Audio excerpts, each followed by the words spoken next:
Thank you, Miss Indy. Okay, yeah. Good morning, all keynote speakers and all audience. Now we move to the second plenary session of 8th Asian Academic Society International Conference, or AASIC. Thank you for coming to this session. I will introduce myself. My name is Dewi Cahyani Puspitasari, and I'm recently as a PhD student of Health Social Science, Department of Society and Health, Faculty of Social Sciences and Humanities, Mahidol University. And I will be serving as your moderator today through the second plenary session.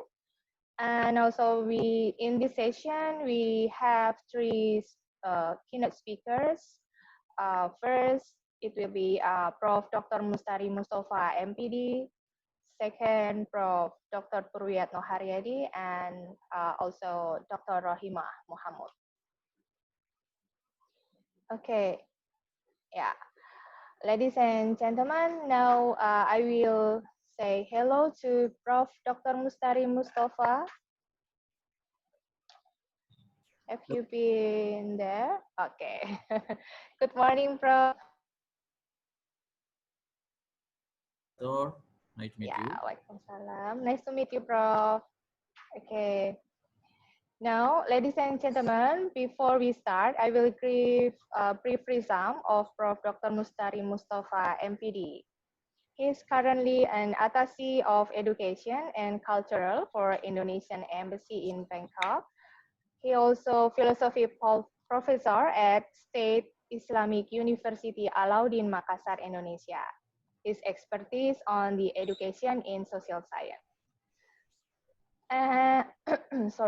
On this very special occasion, he will talk about developing Indonesian human resource based on Pancasilize education and behavior in the new normal era. The following speech will be discussed about the impact of COVID-19 pandemic towards education and vulnerable people, how to develop good human resources through quality education, and the role of good human resources to promote equality. In particular, Prof. Dr. Mustari Mustafa will share about the Indonesian experience. Okay, and Prof. Mustari will have around 15 minutes to give a presentation. Please welcome Prof. Dr. Mustari Mustafa. Time is yours, Prof. Well, Dewi, Assalamualaikum warahmatullahi wabarakatuh. Good morning, Sawadee-kap. Alhamdulillahirabbil alamin.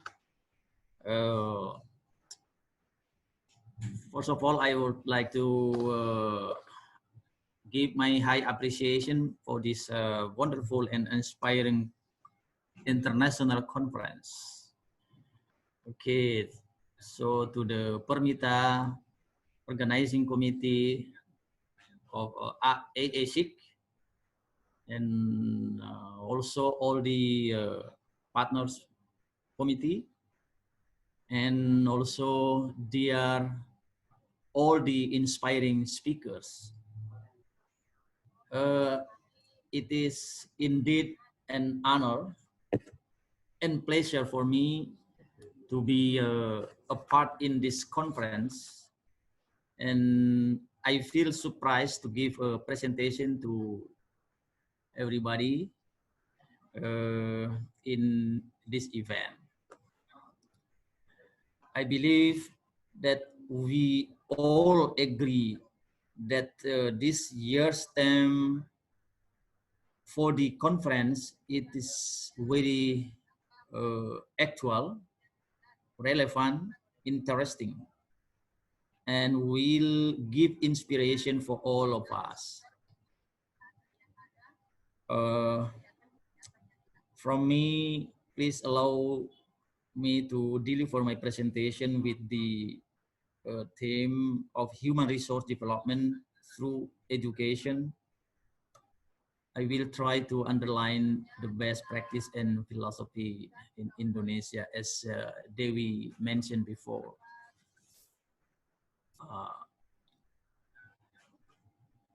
Ladies and gentlemen, uh, we as Indonesian people, I believe that we still remember with our Pancasila. Pancasila. In Thailand, I think this is related with the economic sufficiency, economic philosophy. It's quite the same, right? The Pancasila or the Indonesian state of philosophy, as we know that first, ketuhanan yang Maha Esa, believe in the one and only God. Kemanusiaan yang adil dan beradab, just and civilized humanity, persatuan Indonesia, the unity of Indonesia, kerakyatan yang dipimpin oleh hikmah kebijaksanaan dalam permusyawaratan perwakilan, democracy guided by the inner wisdom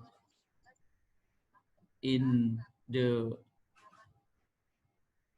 unanimity arising out of deliberations amongst representatives, and keadilan sosial bagi seluruh rakyat Indonesia, social justice for the whole of the people of Indonesia.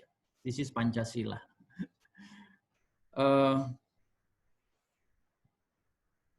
So philosophically constitutional, the national education in Indonesia is based on Pancasila and UUD 45, Undang-Undang Dasar 1945, Constitution.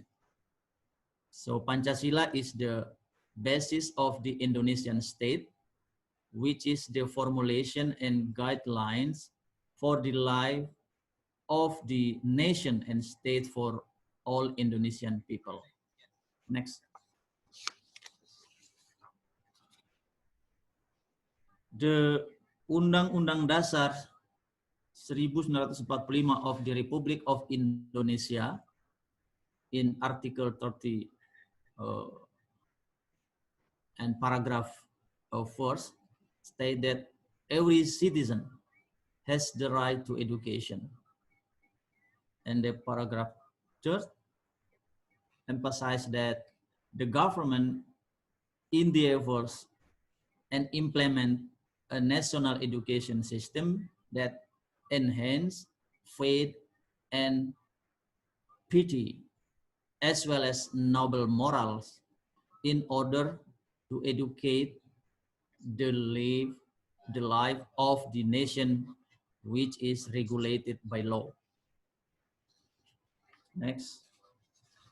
Ladies and gentlemen, I would like to relate it with the SDGs document number 4.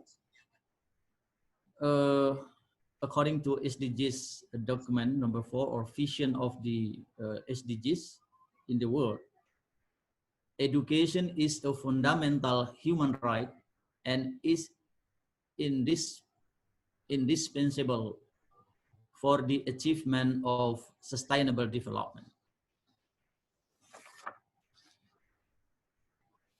Next, we just follow the one great summit,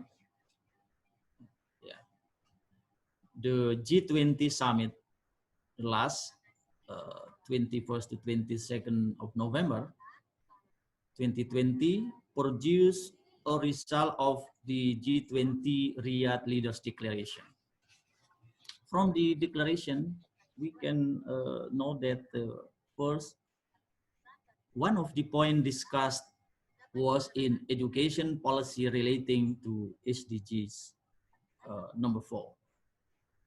The G20 Riyadh Leaders Declaration emphasized the importance of continuing education in times of crisis, implementation of measures to ensure safe learning with effective quality, namely blended teaching and learning, blended teaching and learning as appropriate.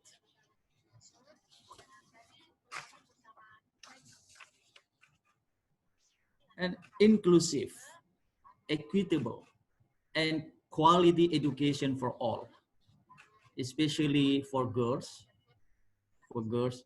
remain the key to opening a breeder future and fighting inequality. Uh, the next point of the declaration, it is before. Okay, before slide. Okay, it is the foundation of human rights development as it provides children, youth, and adults with the knowledge, skills, values, and attitude needed to reach their full potential. The importance of increasing accessibility and affordability of quality early childhood education, as well as building and maintaining a quality workforce. The value of fostering internationalization in education in the field of national and subnational law, regulation, and policies in also given priority. In the next, in Indonesia, under the law Undang-Undang Nomor 20 of 2003, Undang-Undang tentang Sistem Pendidikan Nasional, concerning the national education system in pasal 5 ayat 1 sampai 4, article 5 paragraph 3 to 4 has confirmed that every citizen has the same right to obtain quality education. Citizens who have physical, emotional, mental, intellectual, and or social disabilities are involved to special education. Third, citizens in remote or in backward areas and remote indigenous peoples are involved to special education services. The fourth, citizens who have special intelligence and talents potential are involved to special education. This regulation for education system in Indonesia shows that no one is left behind. Next. In accordance with the Riyadh Declaration or Riyadh G20 Declaration, Indonesian government prioritize the health and safety of children, teachers, education personnel, families, and society in general. It also considering the growth and development of students and psychosocial condition in an effort to fulfill educational services during the COVID-19 pandemic. The next slide.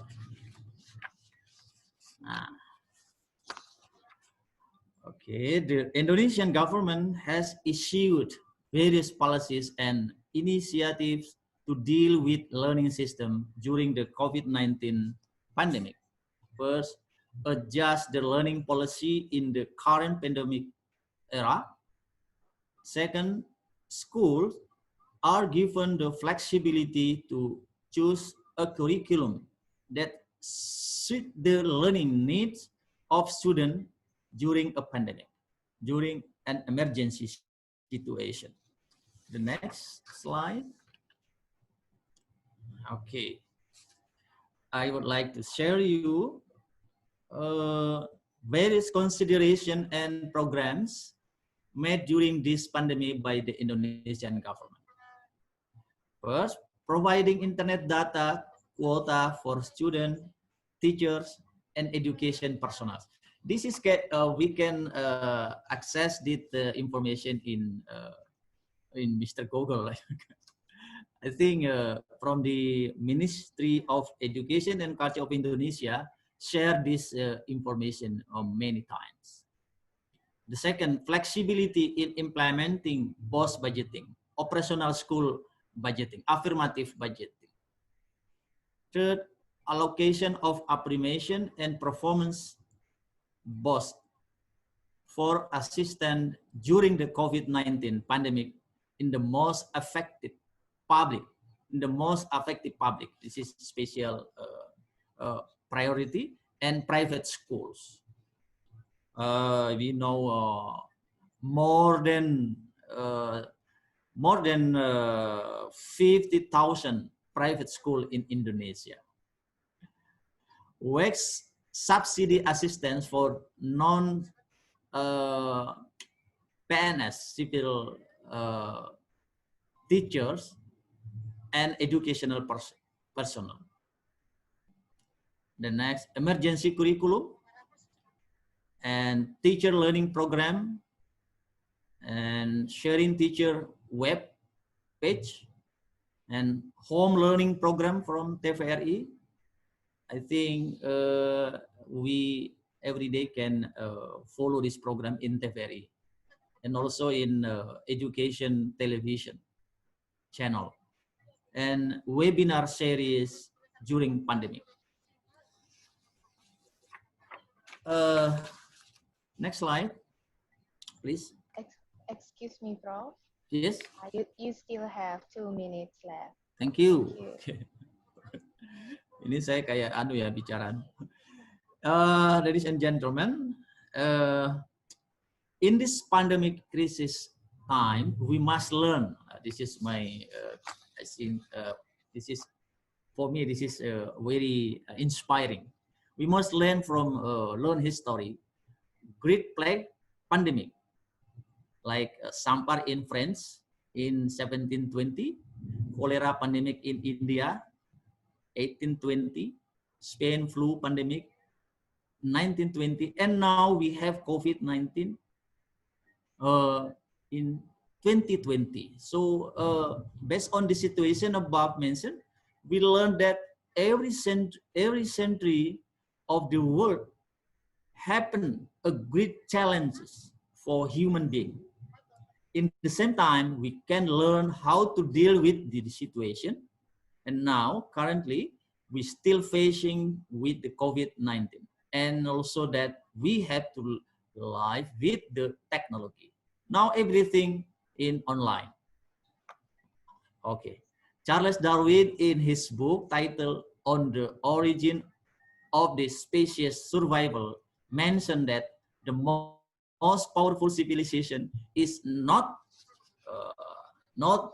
the strongest, but it is the one that can adapt accordingly. Now I would like to close my presentation with the Pancasila values for the human resource development.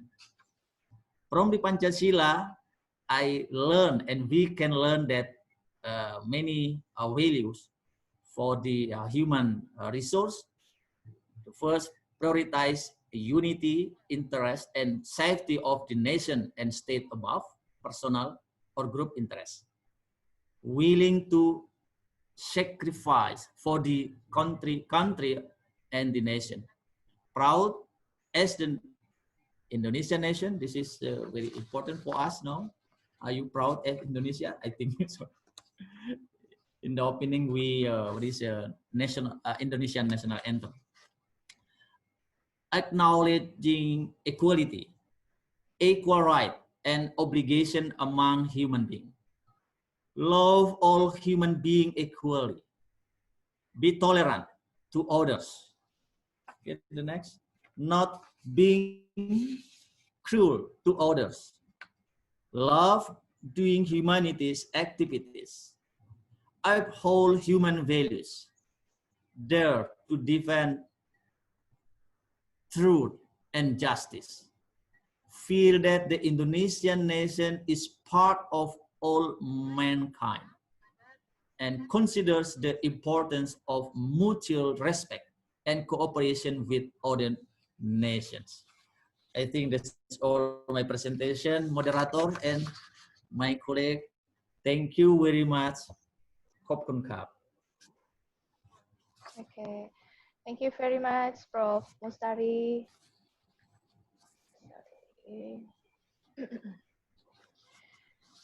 Okay, all audience, before we move to the next speaker, I will address some points from Prof. Mustari presentation.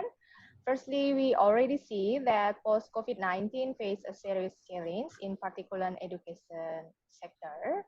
And secondly, there is the rise of a new approach in education institution. In particular, Indonesian context, Prof. Mustari delivered about the constitutionally, as I mentioned, Pancasila, yeah, as a core value in our Indonesian society. Thank you, Prof. Mustari, for the speech. It was interesting and could be discussed in further details.